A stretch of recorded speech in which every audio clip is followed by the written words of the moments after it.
Hello, it's a slightly warmer day, if a little blustery, so there could be some wind disturbance. Warm, overcast, but nice. I'm English, we talk about the weather, that's what we do.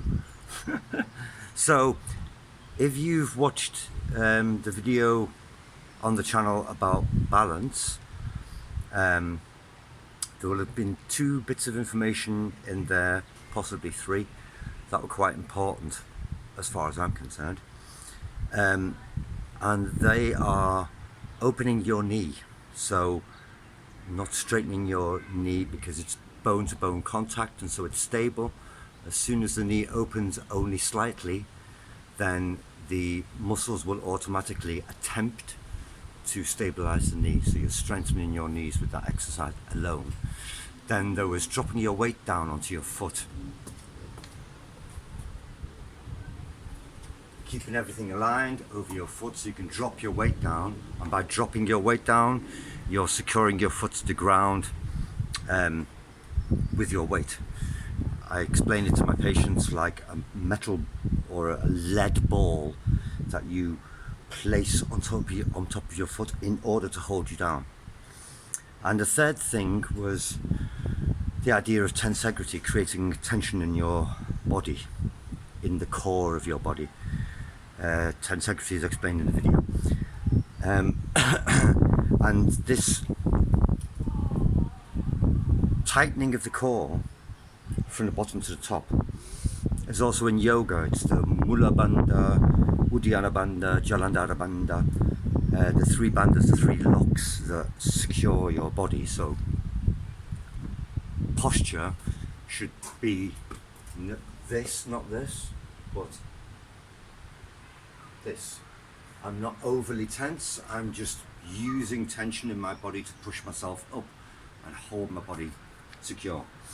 And so if I combine these 2 things, balance, train,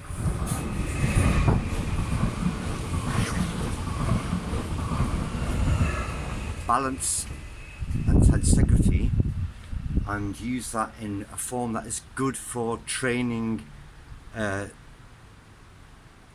stabilization in your knee, as well as your balance, as well as your the muscles that you require to keep your form, your posture. Then there's a great form, a great asana in yoga, which is the 3rd warrior form, which is this thing. Right? And the way that most people will start this or do this, it's great for strengthening your back, for strengthening your core, keeping you tight. It's great for your balance. You stand on one leg, you're bending your knee, you're doing all the things I said. But exactly like I did it then, if you just go into the form, it's quite difficult to hold, because you go into the form and then you start to adjust to hold the form.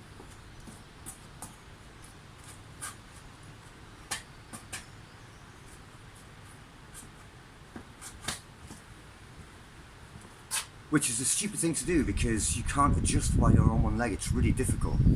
That would be maybe a addition to the exercise, to try and do it straight from 1 foot stand into the move.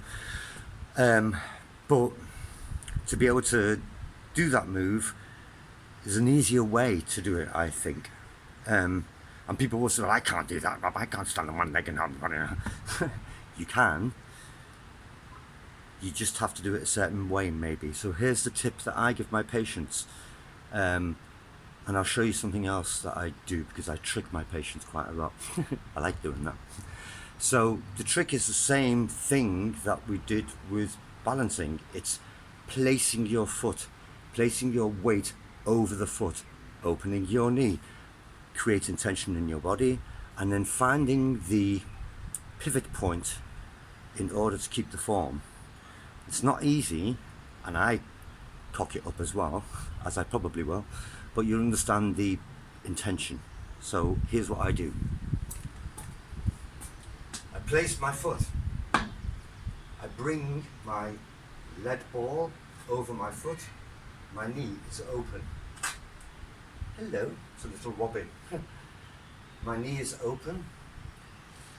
I lean onto my foot, placing my weight over my foot. I can check. Okay, now I create that tension in my body already. Bring my arms into the position, tension, and the turning point, the pivot point for this is your hip.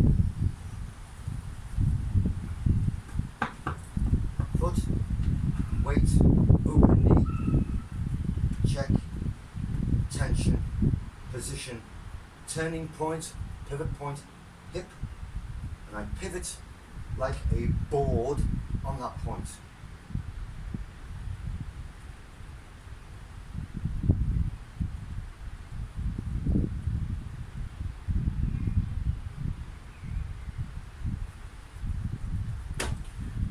So I've created a stable point on which I stand with my weight down, which is movable because I have my knee open. My body is not loose, my body has tightened. And now the pivot point is my hip, and I simply drop my body forward into that position. It's difficult to do for beginners. And in fact, I start all of my yoga exactly like that. Foot, weight, tension, form. So I make it a part of my yoga. Now, I have patients who can barely stand on one leg sometimes. They wobble a lot. So I'll hide the movement. I'll come to another video about that. I'll hide the movement inside a movement. So I'll get my patients, for example, to have a beanbag on a chair or on a table that's quite high at the beginning. And they stand on one foot and they get the beanbag. And I'll say, yeah, just tighten your body a bit. So they do this. And then I put it further away. And then further away. And then further away. And then lower. And lower. And so on. So they are paying more attention to trying to grab the bag and retrieve it and put it back again. Boom, take it off, put it on, take it off, put it on. Than they are to their weight. They'll recognize that, oh, can't hold my weight properly. It's fine, don't worry about that. Just do the bag thing. And they do that over and over again until the point comes where they realize, oh, hang on a minute, I'm stabilizing my body really nicely and I'm keeping my weight on my foot, my balance, quite well. Had I have told them, just keep your balance on your foot and try and push your body over and grab the bag, that would have been a different method to approach this. So I used a method of hiding a movement inside a movement.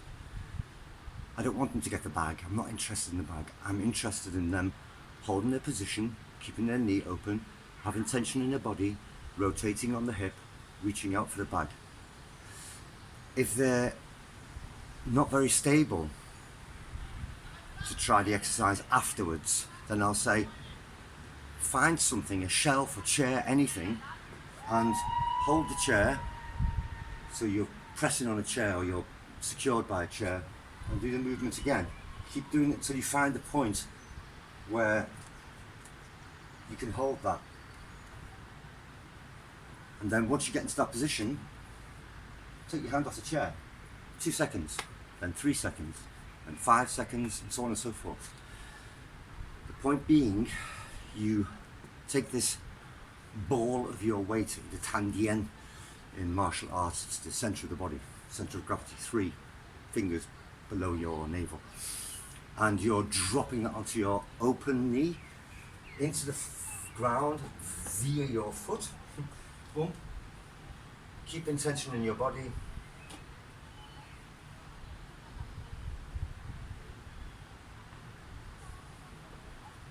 To complete the form.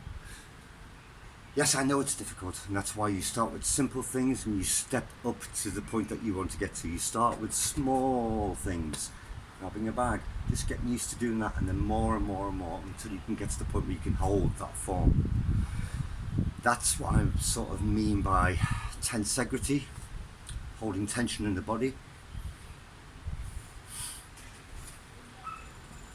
and balance, as in putting your weight over the middle, pressing it down. Adding those two things together, you get a form like Warrior 3. And if you do simple yoga, where there's a lot of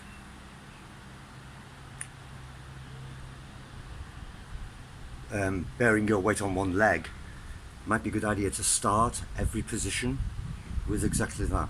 I have a whole set at the end that's just standing on one leg and then transitioning from one form to another.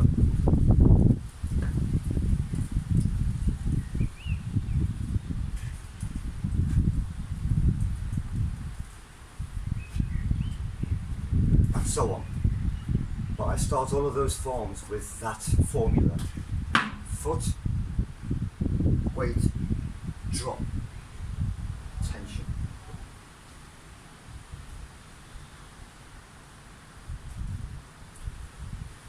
There's a nice little exercise you can do every day. It takes a couple of minutes just to make your sense of balance better through creating tension in your body. It's getting windy now though.